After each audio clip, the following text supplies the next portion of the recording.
Pernahkah kamu berada di sebuah rapat, semua orang bersemangat tentang ide baru yang brilian, tapi di kepalamu bukan tepuk tangan yang terdengar, melainkan alarm kebakaran? Kamu tidak sedang pesimis, kamu hanya melihat 5 langkah ke depan, kamu melihat rantai sebab akibat yang luput dari perhatian orang lain. Selamat datang di kutukan IQ tinggi, sebuah kondisi di mana kemampuanmu melihat pola justru menjadi sumber frustrasimu. Ini bukan tentang kesombongan, ini tentang bagaimana otakmu terprogram. Jadi, orang dengan kecerdasan fluida yang tinggi memiliki kemampuan luar biasa dalam mengenali pola dan memecahkan masalah baru. Otakmu adalah mesin pencari pola. Ia tidak bisa berhenti bekerja, bahkan saat kamu ingin. Saat orang lain melihat proyek, kamu melihat seluruh siklus hidupnya, potensi kesuksesan, dan semua kemungkinan kegagalannya. Ini disebut second order thinking atau pemikiran tingkat kedua. Kebanyakan orang berhenti pada akibat pertama. Jika kita melakukan A, kita akan dapat B. Kamu melanjutkan, ya, tapi mendapatkan B akan menyebabkan C, D, dan I. Dan C sangat buruk. Masalahnya, kamu menyampaikannya dan suasana ruangan langsung berubah. Kamu dicap negatif, pembunuh ide, tidak suportif. Padahal niatmu adalah melindungi.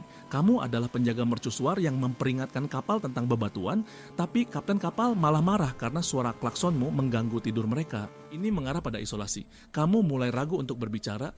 Kenapa repot-repot, toh mereka tidak akan mendengarkan. Lalu 3 bulan kemudian, masalah yang kamu prediksi benar-benar terjadi. Kamu tidak merasa menang, kamu merasa lelah dan sedikit sedih. Karena kamu tahu itu bisa dicegah. Dan rasa frustrasinya adalah kamu sudah mencoba. Fenomena ini disebut beban Cassandra. Diambil dari mitologi Yunani tentang seorang putri yang dikutuk untuk melihat masa depan tapi tidak pernah dipercaya. Dalam dunia modern, kutukan ini diperparah oleh bias kognitif dari Gaiyomu. Pertama, optimism bias. Otak manusia secara alami cenderung melebih-lebihkan kemungkinan hasil positif dan meremehkan hasil negatif. Dan peringatanmu bertentangan langsung dengan cara kerja otak kebanyakan orang. Kedua, confirmation bias. Orang mencari informasi yang mengkonfirmasi keyakinan mereka yang sudah ada. Jika semua orang percaya sebuah proyek akan berhasil, mereka akan secara aktif mengabaikan datamu yang menunjukkan sebaliknya. Jadi, apa yang harus kamu lakukan? Apakah kamu ditakdirkan untuk menjadi peramal yang frustrasi selamanya? Tidak. Kamu tidak bisa mengubah cara kerja otakmu, tapi kamu bisa mengubah cara kamu mengemas dan menyampaikannya. Ini bukan tentang manipulasi.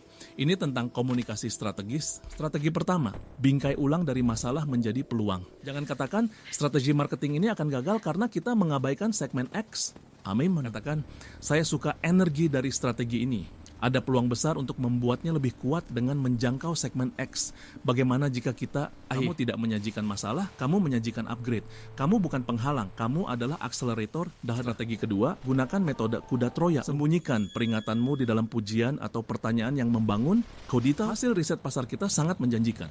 Untuk memastikan kita memaksimalkannya, sudahkah kita mempertimbangkan bagaimana kompetitor B akan bereaksi? Bodoh. Ini mengajak orang berpikir bersamamu, bukan melawanmu. Kamu membuka diskusi, bukan menutupnya. Strategi ketiga, pilih medan pertempuranmu. Waing Sakriki. Tidak semua masalah diciptakan setara. Apakah ini gunung berapi atau hanya gundukan tanah? Menjadi tamputan. Hemat energi mentalmu untuk masalah yang benar-benar penting. Jika kamu meneriakkan serigala untuk setiap anjing pudel, tidak ada yang akan mendengarkan saat serigala sungguhan datang. Buat matriks risiko mental. Seberapa besar dampaknya? Seberapa besar kemungkinannya? Fokuskan amunisimu pada kuadran kanan atas.